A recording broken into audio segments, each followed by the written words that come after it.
Hello friends, सगळ्यांचं स्वागत आहे ज्ञानवंदन एज्युकेटर या आपल्या मराठमोळ्या हक्काच्या यूट्यूब चॅनलमध्ये. ICDS अंगणवाडी सेविका याकरिता आपण व्हिडिओ सिरीज घेऊन आलो आहोत. त्यामधील हा व्हिडिओ क्रमांक 19 आहे. आजच्या व्हिडिओमध्ये आपण सामान्यांचे महत्त्वपूर्ण प्रश्न कव्हर करणार आहोत. सर्वप्रथम चॅनलवर आले असाल तर चॅनलला सबस्क्राईब करून घ्या आणि डेली येणारा व्हिडिओ आवर्जून बघा. आजच्या व्हिडिओतील सर्वात पहिला प्रश्न आहे, वसंतराव नाईक समितीने डॅश या घटकास पंचायत राज व्यवस्थेचे अधिक प्राधान्य दिले. ऑप्शन आहेत विधानसभा, ग्रामपंचायत, जिल्हा परिषद की नगरपंचायत. तर लक्षात घ्या, वसंतराव नाईक समितीने जिल्हा परिषद या घटकास पंचायत राज व्यवस्थेमध्ये अधिक प्राधान्य दिले आहे. महाराष्ट्र राज्य विधिमंडळाने 8 सप्टेंबर 1961 रोजी वसंतराव नाईक समितीच्या अहवालानुसार आधारित महाराष्ट्र जिल्हा परिषद आणि पंचायत समिती कायदा 1961 संमत केला. हा कायदा 1 मे 1962 रोजी राज्यभर लागू करण्यात आला आणि वसंतराव नाईक समितीने जे त्रिस्तरीय मांडणी केले आहेत त्यामध्ये पिरॅमिड आहे, 3 स्तर आहेत. सर्वात खालचा जो स्तर आहे त्याला ग्रामस्तर म्हटलं जातं, त्यामध्ये ग्रामपंचायत येते.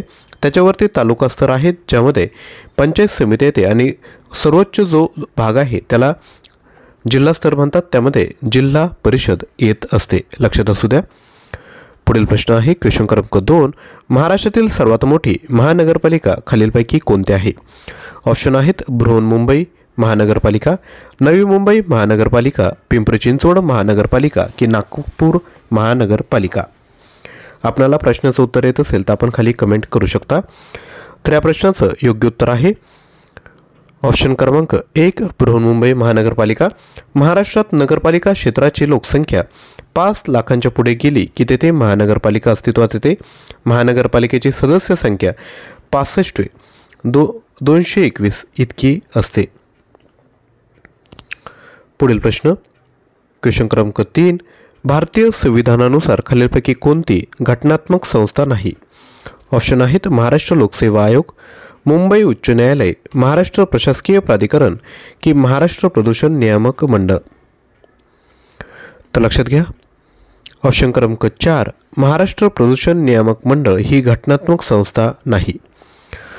भारतीय संविधानानुसार घटनात्मक आयोग जो तयार करण्यात आला होता त्यानुसार महाराष्ट्र लोकसेवा आयोगाची कलम 315 नुसार काय म्हणता येईल की स्थापन करण्यात आला आहे. मुंबई उच्च न्यायालय कलम 214 स्थापना 1862. महाराष्ट्र प्रशासकीय प्राधिकरण 22 एप्रिल 1988 रोजी स्थापना करण्यात आली आहे. यानंतर पुढील प्रश्न, राज्यसभेचा कार्यकाळ किती वर्षांचा असतो. ट्रिकी क्वेश्चन आहे. मागच्या व्हिडिओमध्ये मी तुम्हाला लोकसभा राज्यसभा याविषयी सांगितलं होतं. लक्षात घ्या, लोकसभा जर घेतली आणि राज्यसभा जर घेतली, लोकसभेचा कार्यकाळ हा 5 वर्षांचा असतो, राज्यसभेचा 6 वर्षांचा असतो. लोकसभेला अस्थायी सभागृह म्हणतात, राज्यसभेला स्थायी सभागृह म्हणतात. लोकसभा हे कनिष्ठ सभागृह आहे तर राज्यसभा हे वरिष्ठ सभागृह आहे. त्यामुळे या प्रश्नाचं योग्य उत्तर आहे ऑप्शन क्रमांक 3 कायमचे स्थायी सभागृह आहे. या ठिकाणी राज्यसभेचा कार्यकाळ विचारला आहे, राज्यसभेच्या सदस्यांचा कार्यकाळ विचारला नाही. सदस्याचा कार्यकाळ जर विचारला तर तो 6 वर्षांचा असतो. राज्यसभेचा कार्यकाळ विचारला आहे त्यामुळे ते स्थायी सभागृह आहे, ते कधीही विसर्जित होत नाही, कारण की दर 2 वर्षांनी 103 सभासद जे आहेत ते निवृत्त होतात. पुढे बघूयात, राज्यसभेवर महाराष्ट्रातून 19 सदस्य निवडले जातात. राज्यसभा हे स्थायी सभागृह असून उपराष्ट्रपती या सभेचे पदसिद्ध अध्यक्ष असतात. यानंतर पुढील प्रश्न, महाराष्ट्रातील पर्जन्यावर खालीलपैकी कोणत्या घटकाचा सर्वाधिक परिणाम आढळून येतो. ऑप्शन आहेत समुद्र सानिध्य, प्राकृतिक रचना, नद्या की वने.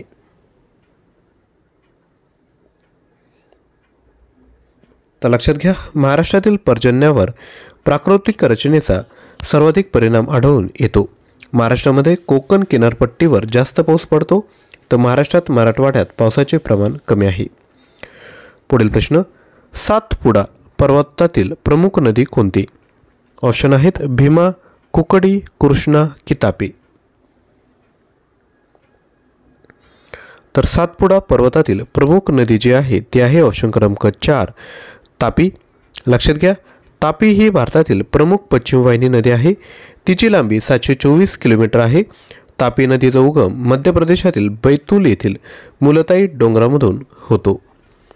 पुढील प्रश्न, पृथ्वीच्या सूर्याभोवती फिरण्यास पृथ्वीचे काय म्हणतात? ऑप्शन आहेत परिवलन, परिभ्रमण, गती की यापैकी नाही. तर पृथ्वीच्या सूर्याभोवती फिरण्याच्या क्रियेस परिभ्रमण असे म्हटले जाते.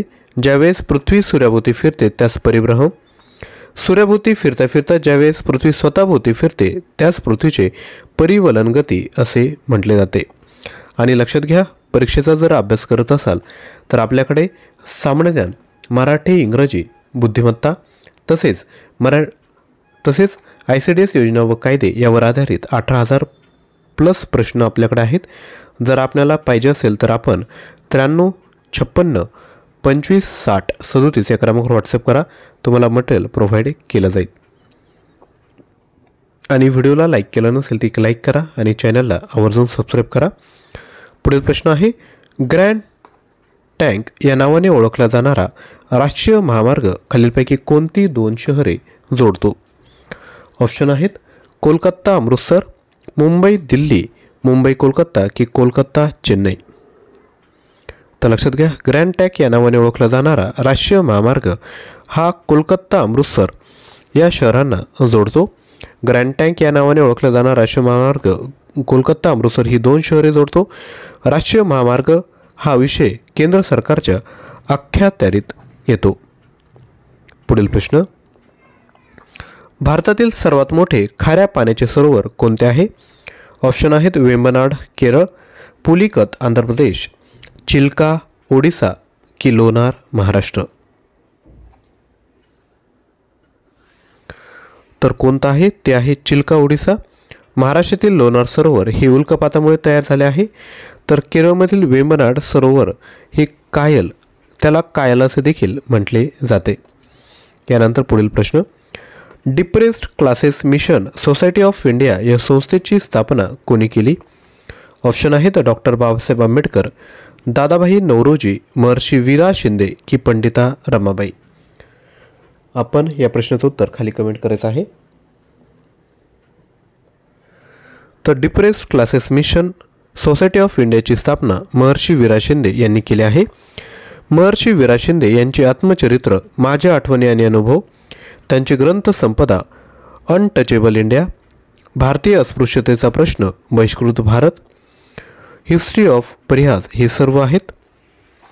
पुढील प्रश्न बघूयात, पंढरपूरचे विठ्ठल मंदिर सर्वांसाठी खुले व्हावे यासाठी आंदोलन कोणी केलं? ऑप्शन आहेत डॉक्टर बाबासाहेब आंबेडकर, SM जोशी, साने गुरुजी की डॉक्टर पंजाबराव देशमुख. तर याचं योग्य उत्तर आहे साने गुरुजी. साने गुरुजींचं पूर्ण नाव आहे पांडुरंग सदाशिव साने. त्यांनी श्यामची हे पुस्तक लिहिलं आहे. त्यांनी विद्यार्थी व छात्रालय हे वृत्तपत्र देखील सुरू केले आहेत. यानंतर पुढील प्रश्न, सतीची चाल कायद्याने कोणी बंद केली? ऑप्शन आहेत Robert Clive, Lord Wellesley, Lord Dalhousie की लॉर्ड बेंटिंक. तर लक्षात घ्या, सतीची चाल कायद्याने लॉर्ड बेंटिंक यांनी बंद केले आहे. लॉर्ड बेंटिंक यांनी राजाराम मोहन रॉय यांच्या मदतीने 1829 मध्ये सतीबंदीचा कायदा केला आहे.